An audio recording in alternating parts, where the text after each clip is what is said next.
Allez, ben, c'est parti. Bonjour à tous, je me présente, je suis Aurélie Martin, je suis consultante, test et automatisation des tests, chez Sogeti depuis 3 ans et je suis en mission chez AXA France, en ce moment et depuis 1 an et demi, dans l'équipe de Thomas, que je laisse se présenter aussi. Bonjour, Thomas Kuipers. Oui, je suis test lead chez AXA France depuis 2 ans, un peu plus de 2 ans. Ça fait bientôt 9 ans que je fais du test, voilà, et je suis passionné de pratique agile. C'est pas très original, mais Donc on a prévu, de faire un retour d'expérience sur les pratiques qu'on a mis en place ou qu'on a améliorées, sur notre équipe. Donc on travaille en équipe agile. On va avoir une première partie où on va un petit peu rappeler le contexte, l'organisation, et l'application sur laquelle on travaille. Ensuite, on fera un focus sur la stratégie de test, les pratiques agiles dans leur ensemble, avec un zoom notamment sur la revue des user stories, les sessions de Tres Amigos. Et pour terminer, on parlera d'automatisation des tests, puisqu'elles nous permettent vraiment d'améliorer la qualité de nos applications. Pour faire une petite vue d'ensemble sur un petit peu toutes les activités de test qu'il y a au sein de notre équipe. Donc pour reprendre un petit peu le contexte, chez AXA, l'organisation est sur un modèle qui a été inspiré du modèle de Spotify. C'est-à-dire qu'on est divisé en différentes tribus. Donc les tribus, ce sont vraiment des grands domaines fonctionnels qui sont eux-mêmes sous-divisés en sous-domaines. Donc un domaine, ça va être, par exemple, donc nous on travaille sur des contrats d'assurance chez AXA, donc on va avoir un domaine qui est plutôt euh, concentré sur la partie souscription, un domaine qui est le nôtre actuellement, qui est plutôt concentré sur la gestion des contrats. Et dans chaque domaine, on a différentes équipes, donc différentes squads, qui travaillent sur des produits particuliers. Chaque squad est composé d'un product owner, qui peut être parfois épaulé de business analyst, d'une équipe de développeurs, d'un ou plusieurs testeurs, et on a les ops qui travaillent en transverse sur tout un domaine. Cette organisation, outre le fait qu'elle est organisée donc en équipe et en squad, elle est aussi organisée de manière transverse, c'est-à-dire que chaque métier fait partie d'une guilde. Donc, par exemple, en tant que testeur, on fait partie de la guilde de test, et ça nous permet notamment d'échanger beaucoup, non seulement donc avec les membres de notre squad, de notre équipe, mais aussi avec les testeurs de toutes les autres équipes sur les différentes tribus AXA. Donc ça nous permet notamment de faire beaucoup d'échanges de pratiques, de s'inspirer un petit peu de ce qui se fait dans les autres équipes, et de ne pas rester confiné seulement sur nos applications et nos méthodes à nous, et de s'inspirer un petit peu de ce qui se fait ailleurs. Donc pour donner un peu le contexte des architectures de nos applications, en tout cas de celle sur laquelle on travaille actuellement, il y a c'est une architecture assez classique. On a donc une application IHM. On travaille principalement sur un espace client, donc les clients d'AXA, qui peuvent se connecter sur leur espace et qui peuvent gérer leurs contrats, générer des attestations d'assurance, ce genre de choses. Donc on a une partie IHM qui communique avec des web services, donc une couche API, et cette API communique notamment avec une base de données qui fait aussi partie de notre périmètre, et aussi toute une intelligence qui est gérée au travers de web services, d'autres bases de données, qui peuvent être transverses à différentes applications AXA. Nous, au niveau de notre périmètre de test, on se concentre principalement sur ce qui est développé au sein de notre équipe, donc la partie IHM, l'API et la base de données. Au niveau de ce qu'on teste, on se concentre vraiment sur tous les composants en début de cycle. Donc je vais revenir un petit peu sur la façon dont on travaille les cycles, juste sur le slide d'après. Donc en début de cycle, on se concentre vraiment sur à la fois l'IHM et la partie API. En fin de cycle, quand on fait plutôt des tests système, des tests de bout en bout, on va se concentrer uniquement sur la partie IHM. Donc nos pratiques agiles chez nous, dans notre squad, on fonctionne en Kanban. Donc un Kanban qui est assez classique. On a une première étape où toutes les fonctionnalités qui sont représentées par des user stories sont dans une phase de backlog où principalement le product owner et les business analysts travaillent à la rédaction, à vraiment mettre en mots, mettre en place les fonctionnalités. Une fois qu'une user story est prête, on la revoit en session Tres Amigos. On va faire un focus sur la façon dont on travaille pendant ces sessions juste après. Donc c'est le testeur, le développeur et le product owner, le représentant métier, qui revoient ensemble la fonctionnalité pour que tout le monde ait bien compris ce qu'on veut faire et comment on va le faire. À la fin de cette session de Tres Amigos, le développeur peut commencer à programmer la fonctionnalité. Une fois qu'il a terminé son développement, on a toujours une session de pair test. Donc le pair test, c'est en général le développeur et le testeur qui travaillent ensemble. Le développeur en fait présente la fonctionnalité qu'il vient de développer et on teste, on vérifie, on met un petit peu à l'épreuve ce qui vient d'être développé, on vérifie que ça correspond bien à ce qui était demandé et à ce qui était compris et on met un petit peu à l'épreuve pour vérifier qu'il n'y a pas d'anomalies, de premières anomalies qu'on pourrait trouver sur cette carte. Si jamais il y a des retours, le développeur corrige ce qui a déjà été vu en pair test et on repasse toujours en session de pair test jusqu'à ce que la fonctionnalité soit OK. Et donc là, on va passer à une phase que j'ai ici représentée par la recette. Donc c'est la recette vraiment dans son ensemble. On va commencer par des tests d'intégration où au fur et à mesure que les différentes fonctionnalités sont développées, elles sont livrées sur un environnement qui va nous permettre à nous de tester l'application dans son ensemble et vérifier que tout fonctionne toujours bien. Et une fois qu'on a un groupe de fonctionnalités qu'on estime suffisant, on va livrer tout ensemble une nouvelle version de notre application sur un environnement de recettes où on va pouvoir effectuer nos tests système.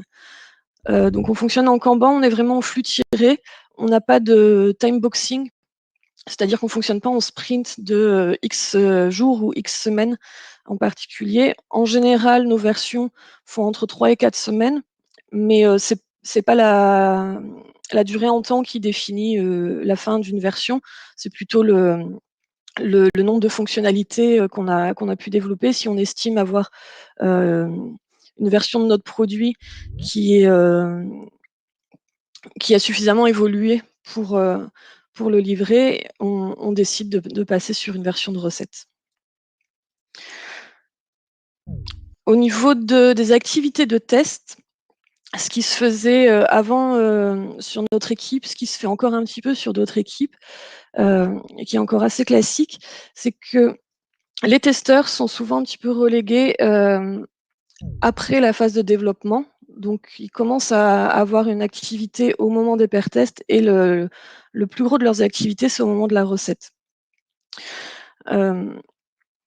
C'est-à-dire que pendant du backlog jusqu'au pair test, il y a éventuellement une préparation des tests qu'on va faire, de la campagne de test, mais vraiment le plus gros de l'effort de test se passe en recette. L'inconvénient de ce modèle, de cette méthode, c'est que les anomalies vont être principalement relevées en recette. L'application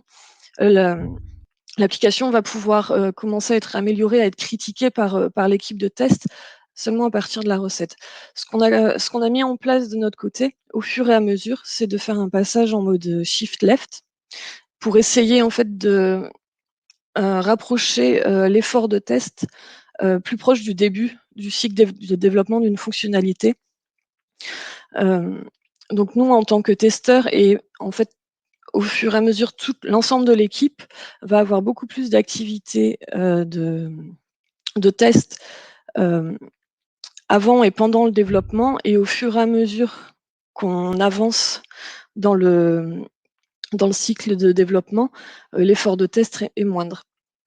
On reviendra, là sur ce modèle, en fait, tout au long de la présentation puisque toute notre stratégie repose là-dessus, même au moment des tests, automatisés, pour expliquer en quoi, le fait de tester au plus tôt nous permet toujours de critiquer l'application, toujours au plus tôt et d'avoir des retours, d'être plus agile au final, de pouvoir, vraiment faire évoluer notre application plus rapidement. Au niveau de notre stratégie de test, on se base sur, la pyramide des niveaux de test. Donc cette pyramide, en fait, elle nous indique que plus on est proche des tests de composants, plus on souhaite mettre le paquet sur l'effort de test et plus on se rapproche des tests d'acceptance, de validation de l'application et moins on souhaite avoir un effort de test. Ça peut aussi donc, on peut faire le parallèle avec les étapes du cycle de release. C'est-à-dire que les tests de composants vont avoir lieu au moment de développement, par les développeurs eux-mêmes, qui testent, notamment au travers de tests unitaires et puis pendant leur phase de développement, qui testent l'application. Au moment des pair tests aussi, où on va vraiment pouvoir tester séparément, les web services, l'API, on va pouvoir vraiment creuser, ce qui se passe au niveau d'une fonctionnalité, qui a été développée. Une fois, le développement, le pair test passé, on va passer une phase de test d'intégration où donc, chaque nouvelle fonctionnalité va être livrée sur un environnement au fur et à mesure qu'elle est développée et nous, en tant que testeurs, on va avoir le temps de passer sur cet environnement, de vérifier que toutes les fonctionnalités sont bien branchées ensemble, que l'application fonctionne toujours, comme on l'attend, que les nouvelles fonctionnalités, sont OK, que ce qui existait déjà, n'a pas subi de régression. Et au fur et à mesure, donc on avance dans le cycle, quand on passe en campagne de recettes où on va faire des tests système, des tests de l'application de bout en bout, des parcours utilisateurs, on va mettre de moins en moins d'efforts de test jusqu'au test d'acceptance, c'est-à-dire, ce qu'on appelle la recette métier. Donc ce sont les experts métiers qui vont venir valider aussi notre application, à qui on va demander de faire quelques parcours utilisateurs qui représentent, la majorité des cas passants. On va pas leur demander de retester toute l'application puisqu'on l'a déjà mis à rude épreuve, au travers de tous les tests qui ont été réalisés précédemment.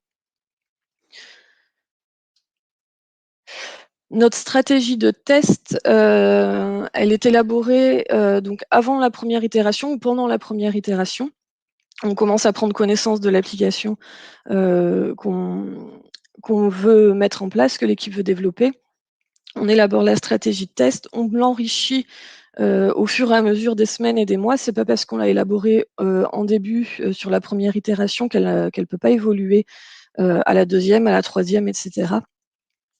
On n'hésite pas à revenir dessus, à la remettre en question quand il y a besoin. On l'a présentée à toute l'équipe en début de projet. Donc toute l'équipe, ce sont, notamment le product owner, les développeurs, les experts métiers aussi.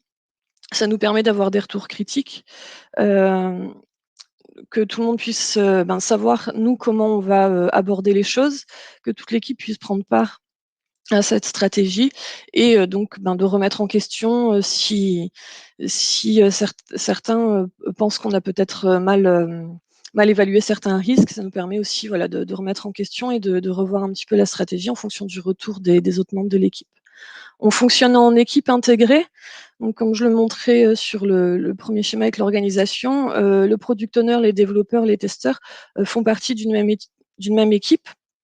On a un daily quotidien où on échange sur ce qu'on a fait la veille, ce qu'on compte faire aujourd'hui, si on a des blocages pour, essayer de les débloquer et on travaille vraiment tous ensemble au quotidien, que ce soit, en présentiel ou à distance. On est, toujours en communication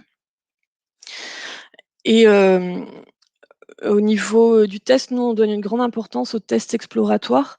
Pour ceux qui ne sont pas forcément, testeurs, en fait, les tests exploratoires, on a d'une part les tests, scriptés qui ne sont pas des tests exploratoires, hem, donc ils vont être des cas de tests très scriptés. Donc par exemple, je clique sur un bouton, le résultat attendu, je veux que cette page s'affiche avec, un contenu tel texte, tel formulaire par exemple et ce sont des tests qui sont très scriptés, qu'on passe un à un et qu'on passe en rouge, en vert, OK, KO au fur et à mesure de de nos tests. Les tests exploratoires, c'est plutôt des tests où nous, on va s'être mis d'accord sur une charte de test sur ce qu'on veut tester, quels sont nos objectifs, mais sans forcément que tout soit très scripté. Donc on va vraiment aller explorer l'application, au fur et à mesure des idées qu'on a, de là où de l'expérience qu'on a aussi de phases de test précédentes ou d'anomalies précédentes pour aller mettre le doigt un petit peu sur ce qui nous intéresse. Thomas, je te laisse la main sur les ateliers de revue des user stories. Ouais. Alors là, je vais vous présenter une partie dont Aurélie a déjà parlé, donc c'est les tres amigos. Donc c'est hop. Donc en fait, c'est le premier moment où on commence les activités de test. Ça correspond vraiment à ce qu'a présenté Aurélie, là, le côté shift left de tout ça. C'est un peu ce qui correspond aux tests statiques qu'on faisait avant, sauf qu'au lieu de lire des dizaines et des dizaines de docs dans son coin, on revoit la user story tous les trois. Donc les trois amigos de notre histoire, là, c'est le développeur, le testeur et le product owner. Donc le product owner nous présente sa carte, donc de manière traditionnelle, hein, en tant que je veux afin de, une ou plusieurs règles métiers dans la carte. Il nous les présente et ensuite les testeurs et ou les développeurs posent des questions de manière à expliciter tout ce qui est implicite, ou s'il y a des incohérences, ou s'il y a des choses améliorables aussi. C'est le moment où le développeur et le testeur peuvent aussi challenger la carte, qu'on la réécrive tous les trois, quoi. Donc il y a un petit outil, je sais pas si c'est un outil, une petite méthode qui est très simple et très efficace, c'est l'exemple mapping. Donc c'est vraiment c'est bête comme chou, on peut le faire en présentiel, donc avec des vrais post-it, ou à distance avec votre outil de facilitation graphique préféré. Donc on écrit la règle sur une carte, enfin la user story sur une carte. En dessous, on met les règles. Sous chaque règle, on met des exemples et on a une petite colonne pour les questions. Donc si besoin de questions, de précision, moi je note beaucoup de choses. S'il y a des échanges pendant la session de trois amigos, je les note aussi. Donc là, on a mis un petit exemple concret. En tant que client, je veux consulter les informations afin de pouvoir le contacter. Donc là, les règles, je consulte les informations de mon agent. Donc il doit y avoir sa photo, son nom, son profil, son numéro de téléphone. Et donc un petit exemple, là, évidemment, dans l'exemple, j'ai pas mis de photo, mais j'ai mis le nom d'un vrai agent, son profil, donc là, c'est des agents généraux, comme ils sont deux, et le numéro de téléphone. Donc là, comme ça, le développeur verra bien ce qui est exactement le formalisme. Là, par exemple, si on avait voulu mettre, si c'était important dans le formalisme de mettre 03.25.79, là, ça aurait sauté aux yeux que c'est important, même si ça n'avait pas été spécifié. Et donc là, la deuxième colonne bleue, c'est typiquement une chose dont on ne pensait pas forcément au début. C'est qu'au début, on avait le happy pass, on va dire. Et là, c'est déjà le cas de résilience qui est déjà intégré à la user story. Du coup, là, si le service qu'on consomme n'est pas disponible, ben le message d'indisponibilité est déjà spécifié. Donc là, j'avais noté pas en rouge, parce qu'on avait deux messages possibles et c'était pas celui en rouge qu'il fallait mettre. Donc c'est très important cette étape, c'est pour expliciter que tout soit clair pour tout le monde, que ce soit pour le développeur pour commencer son travail, et pour le testeur quand il devra valider la carte en pair test, et puis après aussi. Donc là ensuite, ces exemples, la session de trois amigos, elle a surtout pour but de clarifier la user story, de faire qu'elle soit claire pour tout le monde. Mais l'étape d'après, c'est que le développeur, il va pouvoir, avant même d'écrire une seule ligne de code, il va pouvoir écrire son BDD. Du coup, c'est un test qui va valider le comportement de l'application en fonction de ce qu'on veut. Donc là, chaque exemple peut être couvert par un ou plusieurs tests automatisés. Donc là, on voit, c'est des points features, hein, c'est des choses assez standards. Donc le client veut pouvoir consulter les informations de l'agent dans son espace. Donc given, je suis connecté en tant que client. When, je suis sur l'accueil du site. Then, les informations de l'agent sont affichées. Et là, on pourrait mettre un tableau, on pourrait contrôler automatiquement vraiment beaucoup de choses.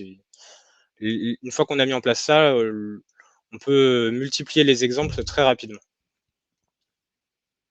Donc ça, c'est une autre étape de notre stratégie de test. Donc il y a la revue de l'US, donc c'est du test statique. Et là, on est déjà dans du test automatisé qui sera joué à chaque fois que la build est lancée, quoi. Enfin, que le code est committé. Et du coup, après ça, une fois que le test est écrit, les développeurs peuvent commencer à développer. Alors, avant, ce qu'on faisait, c'est que c'était le testeur, c'était une pratique qu'on avait, le testeur écrivait aussi les critères d'acceptance. Donc, le given when then, c'était le testeur qui écrivait ça dans son coin, en gros. Et le développeur, il le prenait et simplement, il essayait de l'adapter, de faire entrer le carré dans le rond pour que son code passe.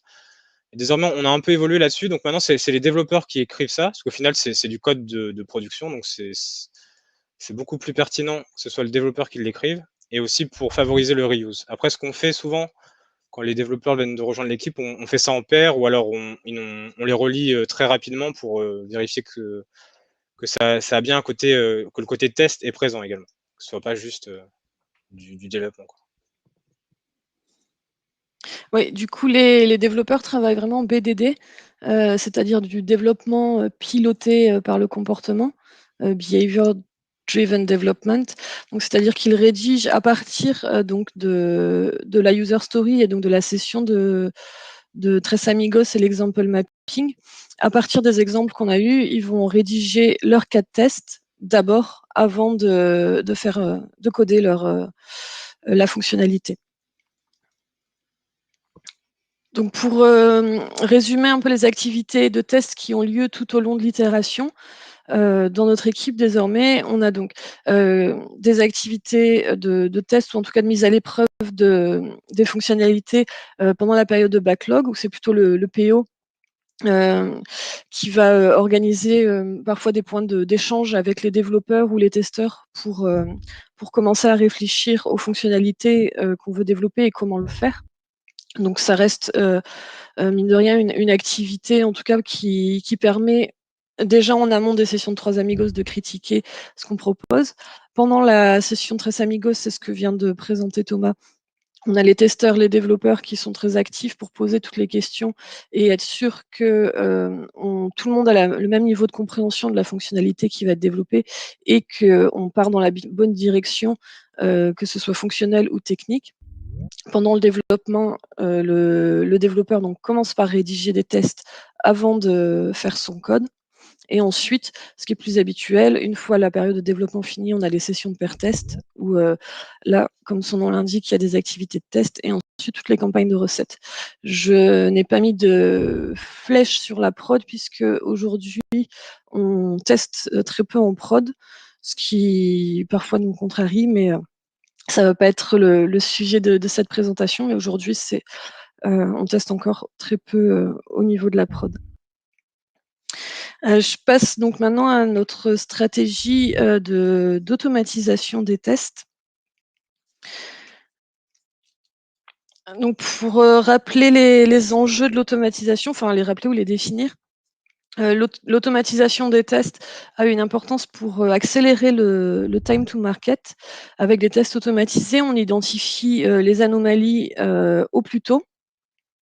Ce qui donc nous permet de les corriger aussi au plus tôt et de toujours de pas prendre de retard dans la livraison des versions. Les tests automatisés réduisent la durée des campagnes puisqu'un automate va lancer une batterie de tests beaucoup plus rapidement qu'un humain. On a aussi la possibilité de paralléliser les tests. On peut avoir plusieurs tests qui vont être lancés en même temps, alors qu'un testeur humain va forcément devoir les faire les uns à la suite des autres et y passer une ou plusieurs journées. Donc ça améliore la rapidité d'exécution des tests. Ça améliore forcément la qualité de nos applications, puisque grâce à l'automatisation, on peut réaliser plus de tests et de manière plus fréquente. On laisse aussi moins de place à l'erreur humaine, notamment dans le cadre de tests répétitifs. Donc ça va être des tests de non-régression, par exemple, si on doit vérifier le contenu de documents, ce qui peut prendre du temps. Si on en fait souvent, un testeur humain, au bout d'un moment, on fatigue, on passe à côté de certaines choses. Un robot du code qui va simplement comparer deux documents, vérifier qu'ils sont identiques, il n'y aura pas de place à l'erreur. Ça nous laisse du coup le temps, à nous en tant que testeurs de réaliser des tests manuels plus pertinents, notamment au travers des tests exploratoires, j'en parlais tout à l'heure et donc tout ça diminue les risques de régression et on a plus, confiance en la qualité de nos applications. Au niveau du retour sur investissement, comme les testeurs sont moins sollicités, sur des tests répétitifs ou sur des tests de non-régression, heu, on est, du coup plus motivés, dans nos activités. On gagne en productivité et on peut se consacrer à des activités qui sont, simplement plus intéressantes. Il y a aussi forcément une capacité à tester, 7 jours sur 7, 24 heures sur 24 puisque les robots ne s'arrêtent pas. Nous, on aime bien partir en week-end, donc on se limite sur les horaires de test. Au niveau de la stratégie d'automatisation, on peut retrouver aussi un exemple de pyramide des tests automatisés qui ressemble, à celle qu'on a vue tout à l'heure. Hem Donc toujours pareil, plus on est au bas de la pyramide et plus on met le paquet sur, l'effort de test et sur la quantité de tests qui vont être automatisés, plus on est en haut de la pyramide, moins il y a d'efforts. Pourquoi? Puisque les tests, qui sont, en bas de la pyramide sont au plus proche des composants et ce sont des tests qui ont un faible coût de création ou de maintenance et qui vont être exécutés plus rapidement. Donc typiquement les tests qui sont, mis en place par les développeurs, donc les tests unitaires et au travers du BDD, hem, peuvent être exécutés à chaque build de l'application, sont très rapides, à être exécutés et donc du coup, on a un retour rapide de ce qui est OK ou non. Ensuite, on a les tests automatisés au niveau des web services, des API, qui sont eux aussi assez faciles à mettre en place. On peut Au niveau des API, on peut générer beaucoup de tests, qui peuvent être pilotés, notamment par les données. Donc je peux, exécuter un même test sur, 1000 jeux de données différents pour faire, par exemple des calculs de tarifs, vérifier qu'un web service nous retourne, le bon calcul. Ça va être, très rapide à être exécuté et hem et aussi à être mis en place. Les tests IHM, donc ce sont des automates qui se connectent à notre application, à l'application qui va être vue par l'utilisateur final et qui imite les les activités d'un utilisateur. Donc c'est un automate qui va cliquer sur un bouton, qui va remplir les données d'un formulaire, qui va lire le contenu de l'écran. Ce sont des tests qui sont, un peu plus compliqués à mettre en place et à maintenir et ce sont des tests aussi qui restent toujours, plus longs à s'exécuter, hem, puisqu'on n'a pas la rapidité, d'un appel API et de la réponse. On a tous des gestes utilisateurs et un enchaînement de parcours qui font qu'ils sont plus longs à être exécutés et donc à la fin, les tests manuels forcément qui sont, toujours plus longs à être exécutés et qu'on doit, refaire à chaque fois donc l'objectif, c'est vraiment d'avoir le moins de tests manuels possible à faire, de se concentrer sur l'automatisation des tests, au plus proche des composants pour, au niveau des tests manuels, avoir suffisamment confiance en notre application pour pouvoir faire des tests exploratoires et hem et ne pas avoir à parcourir, 100 de l'application en manuel. La stratégie d'automatisation, elle découle donc de la stratégie de test global. On est toujours dans une idée de vouloir tester au plus tôt pour identifier les anomalies au plus tôt et ne pas attendre, la livraison d'une nouvelle version complète et une recette pour identifier les anomalies et donc elle ne peut pas être indépendante, de la stratégie de test, globale. C'est aussi une stratégie qui a été élaborée, avant ou pendant la première itération, qu'on enrichit aussi au fur et à mesure et c'est une stratégie qui a été présentée à toute l'équipe en début de projet, notamment aux développeurs. C'est important qu'ils soient au courant de ce qui est testé de manière automatisée. Hem on reparlera juste après de l'intégration à la plateforme d'intégration continue au build et aux livraisons des développeurs, et donc pourquoi c'est important qu'eux sachent, quels sont les tests qui tournent régulièrement sur leurs applications et ça permet toujours aussi de recueillir des retours et des critiques sur notre stratégie. Donc l'automatisation, dans les grandes lignes, on a les tests BDD qui sont, écrits et exécutés par les développeurs, donc avant le développement d'une fonctionnalité, au tout début de la mise en place d'une fonctionnalité. Les tests API, aujourd'hui, on les met à jour ou on les crée en fin de pair test. En général, ce que je fais, c'est qu'une une US vient d'être pair testée. Tout de suite, j'en profite pour mettre à jour mes tests automatisés, ce qui fait qu'au niveau des tests API, j'ai des tests qui sont toujours à jour complet et qui ont une couverture suffisante des applications. Je peux avoir ce rythme parce que, comme je le disais, ce sont des tests qui sont faciles à mettre en place ou à maintenir. Quant aux tests IHM, c'est plutôt en cours de recette, une fois qu'on est sur une version stable, qu'on va commencer à les mettre à jour. Comme on le voyait sur la pyramide précédente, les tests automatisés IHM sont aujourd'hui pas notre priorité et pas là où on met le plus gros effort. Et on va préférer avoir une couverture complète des tests API. Et si on a un peu moins de temps, on va vraiment se focaliser sur les tests API plutôt que sur les tests IHM.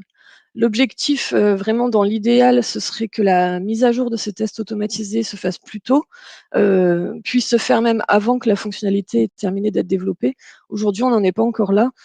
Ça pourrait être fait, je pense que je pourrais le faire, pas trop difficilement au niveau des tests API.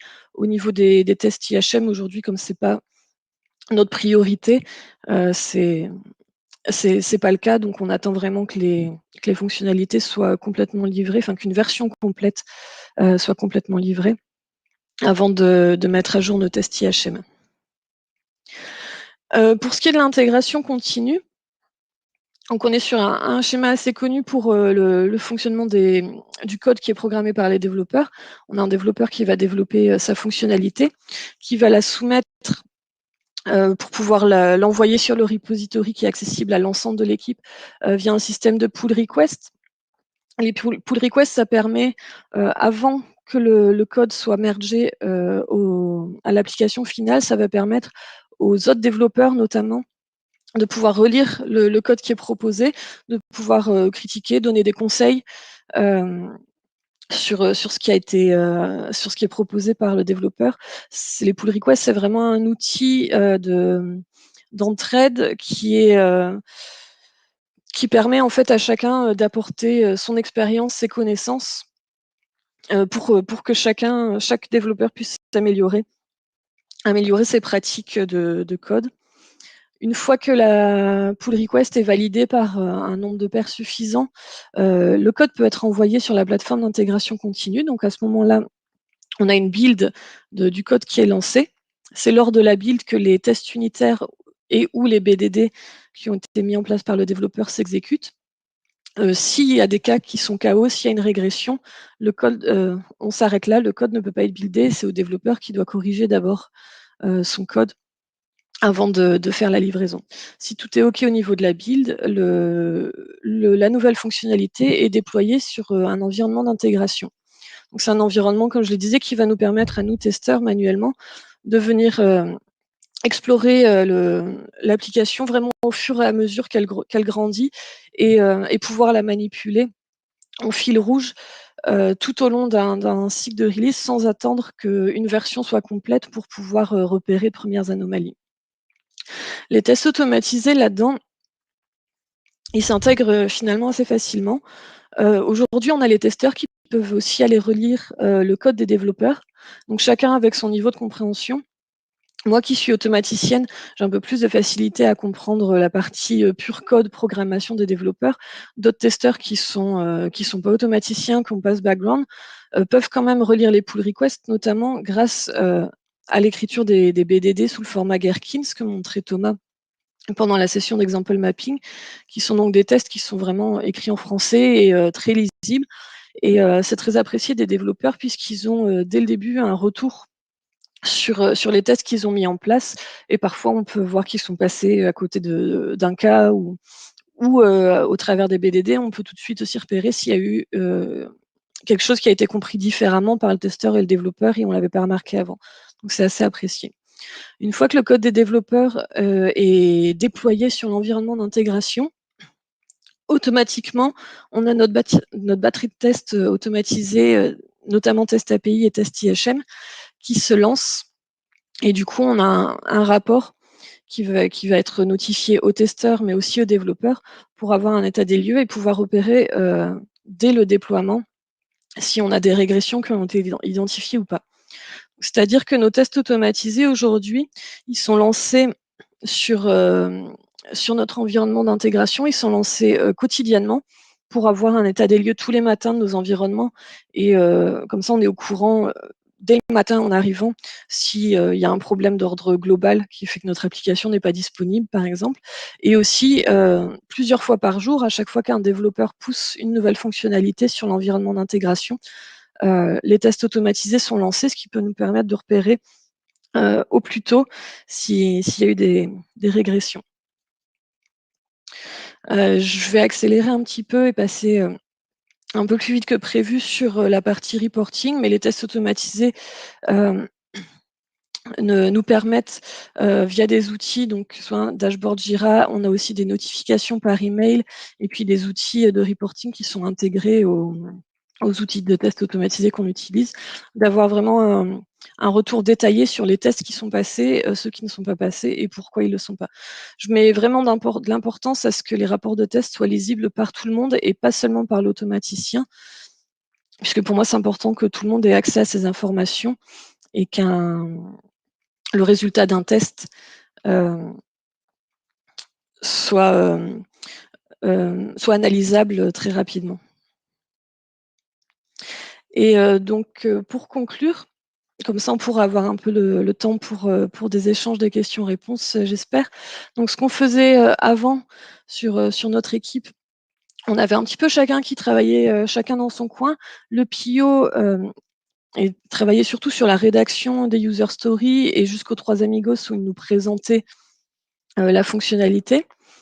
Le 3 amigos, c'était vraiment le moment où, le PIO, le développeur et le testeur échangeaient et ensuite on avait le développeur qui programmait la fonctionnalité un peu dans son coin, le testeur qui commençait à prévoir sa campagne de test dans son coin.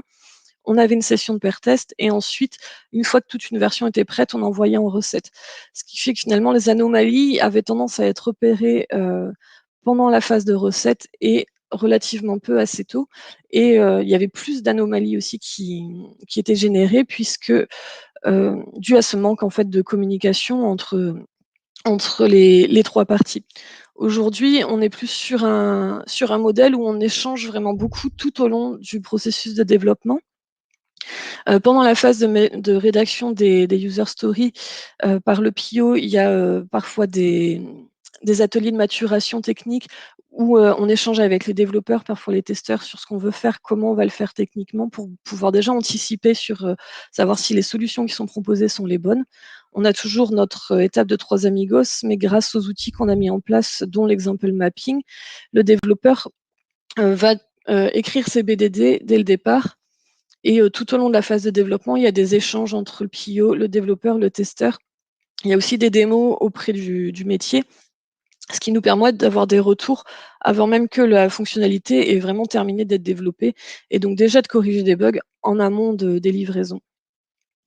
Et on commence à intégrer aussi, le PIO, aux phases de pair test et parfois, ça peut être aussi aux phases de test d'intégration de recettes, ce qui nous permet aussi d'avoir un autre regard sur ce qui est testé et ça nous est vraiment très bénéfique et grâce aussi donc à la période d'intégration, sur l'environnement où les fonctionnalités sont livrées vraiment au fur et à mesure, on corrige aussi beaucoup d'anomalies en avance avant même que la version soit livrée, ce qui nous permet d'avoir un minimum d'anomalies en recette, d'être plus confiant sur ce qui a été livré et d'être plus serein sur cette phase de test.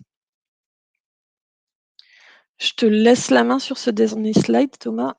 Oui, oui, très bien. Donc ça résume en fait, on a repris ça, c'est quelque chose qui illustre le côté shift left et en même temps shift right en même temps. C'est un article là que Janet Gregory a écrit enfin a publié en tout cas il y a 1 mois et demi environ et ça reprend, les idées qu'elle développe, elle et Lisa Crispin de manière, depuis quelques années maintenant. Donc l'idée, c'est vraiment de tester, d'avoir une approche globale du test et pas seulement, une phase de test. Donc, c'est ce qu'a montré Aurélie, tout au long des slides. Donc c'est tester dès qu'on a accès, à une première documentation, donc le shift left le plus tôt possible. Donc, la revue des user stories en 3 amigos est fondamentale pour ça, parce que ça lance un peu l'activité et après tout le long, que ce soit que ce soit via des échanges avec le développeur pendant la phase de développement ou alors en pair test ou dès sa première intégration, dès sa première livraison dans un environnement d'intégration, continuer à tester jusqu'au déploiement et à la production et même tester en production. Alors, pour le coup, chez nous, ça fait partie des axes d'amélioration. Je pense qu'on a mis la gomme sur le shift left, sur le côté gauche de la boucle, parce que c'est là où on a la main. Et sur le côté droite, on a plus de problèmes là-dessus. Après, c'est organisationnel, c'est une histoire un peu. AXA, c'est un grand groupe avec une grosse histoire, on va dire, et du coup, tester en production, c'est tabou, clairement, chez nous. Donc, il y a des choses qui commencent à se mettre en place, mais les mentalités commencent à évoluer tranquillement, et j'espère que ce sera la prochaine étape aussi là, on pourra mettre notre nez, parce que avoir accès facilement aux logs de prod et aux, et aux bugs de prod, à la limite, pendant qu'ils arrivent, de les voir via monitoring et pas être alerté par un ticket, c'est clairement aussi là qu'on pourra montrer que ça permet d'être réactif, de livrer un fixe rapidement. Et du coup, c'est aussi ce qu'on veut faire, quoi. Et puis de ce que tu apprends en prod, c'est aussi parfait pour l'itération suivante, pour capitaliser là-dessus. Je pense qu'on a fini. Alors, Julien m'a envoyé un message privé, du coup, il s'est permis de s'absenter, mais en me confiant les questions. J'ai accepté, hein, il m'a Ouais, pas forcé. j'ai vu que tu as pas mal répondu par Ouais, écrit aussi. j'ai répondu, ouais. Il nous reste combien de temps? On doit finir à quelle heure? Bah, 35? on doit rendre la main à 35 ou à 40, parce que Emna OK. commence à 45, donc je pense tant que personne nous vire, on reste, hein. OK, bon, ben, cool. J'avais peur qu'on ait été un peu long, mais on est bien, Alors, je vais te tout bien. poser j'ai noté des questions, donc je te les Ouais. pose, Aurélie. Enfin, en tout cas. Alors, on me demande qu'est-ce que les tests système? Oui, alors, les tests système, ce sont des tests qui vont parcourir toute l'application, qui sont plutôt des tests qui vont représenter des gestes utilisateurs, donc vraiment des tests de bout en bout. Et c'est plus classiquement la période de recette où on va effectuer toute notre batterie de campagnes de tests.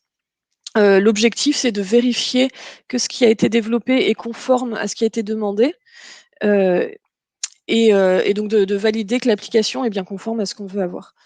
Donc ce sont des tests qui, comme je le montrais, je vais essayer de revenir. Oh, on peut se baser sur ce schéma-là. Qui avait plutôt tendance à être effectué seulement au moment de la recette, une fois qu'on avait une version terminée et, euh, et complète, et donc on effectuait toute notre batterie de tests système. Aujourd'hui, nous, on essaie de les pousser aussi ces tests-là, même si c'est du bout en bout, de les pousser plutôt sur des environnements d'intégration où on va pouvoir le faire de manière exploratoire et peut-être plusieurs fois au fur et à mesure que les fonctionnalités sont enrichies. Et donc les tests système peuvent faire un petit peu opposition aux tests d'acceptance, si on veut, ou les tests d'acceptance, ça va plutôt être une validation du point de vue utilisateur final, où vraiment on va sur les tests d'acceptance, il y a moins de tests et c'est plutôt valider que l'application est conforme et OK pour être livrée en production.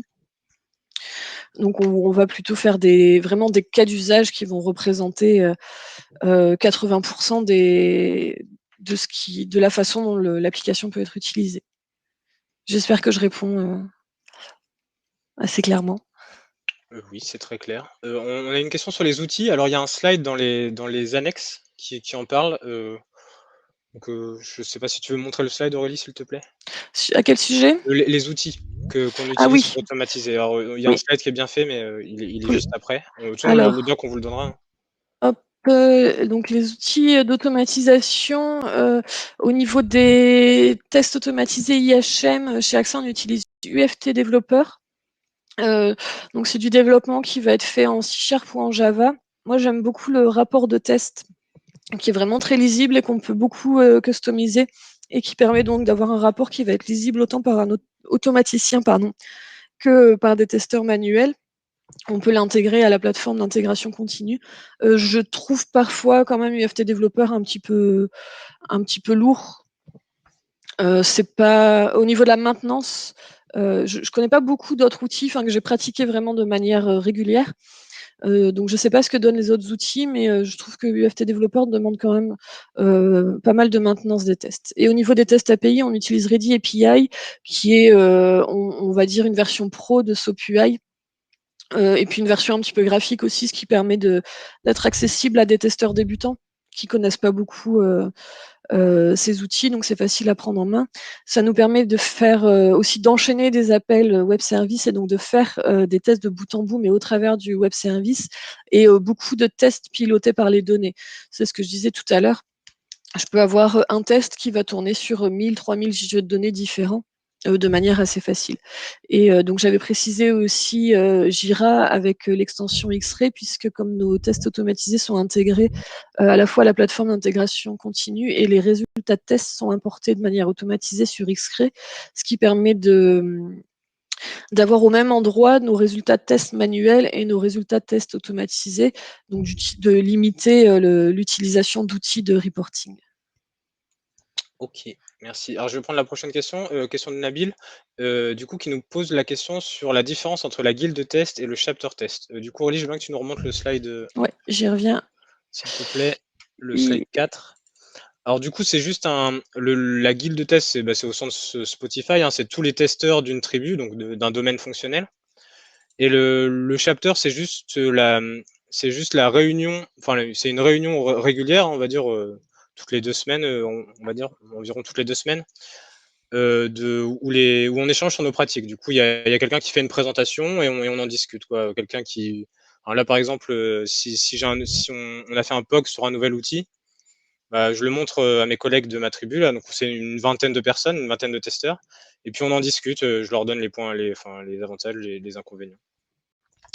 Exactement, Oliver, il y a notre collègue direct, nos deux collègues directs, Thiago et Aurélien, qui feront une conf sur les chapters un peu plus tard. Voilà, mais c'est un événement qui se passe dans la guilde, quoi. Ensuite, il y a deux questions qui vont un peu ensemble, ça va être pour toi, Aurélie, je vais me permettre de les regrouper. Alors, je retrouve. Alors déjà, le choix, comment choisis-tu les tests à automatiser ou à ne pas automatiser? Première partie de la question. Et est-ce que le temps que l'on passe à rédiger les tests automatisés donc, et à automatiser, est-ce qu'il est rentable par rapport au temps qu'on passerait manuellement, on va dire?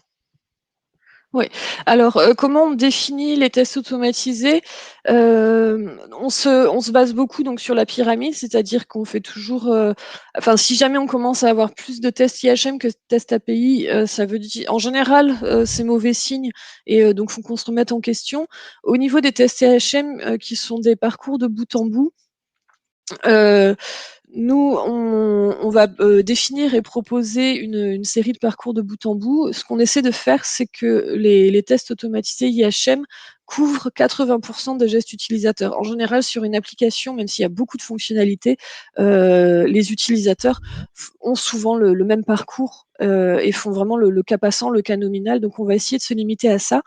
On on échange aussi avec les experts métiers pour leur présenter les cas tests qu'on propose et sur lesquels ils vont nous faire un retour et parfois ils peuvent aussi nous demander d'automatiser tel autre parcours ou bah, nous dire que le cas numéro 2 qu'on a proposé, ça n'a aucun sens de l'automatiser parce qu'en réalité, jamais d'utilisateurs ne font ça et nous parfois en tant que testeurs, on s'en rendait pas compte.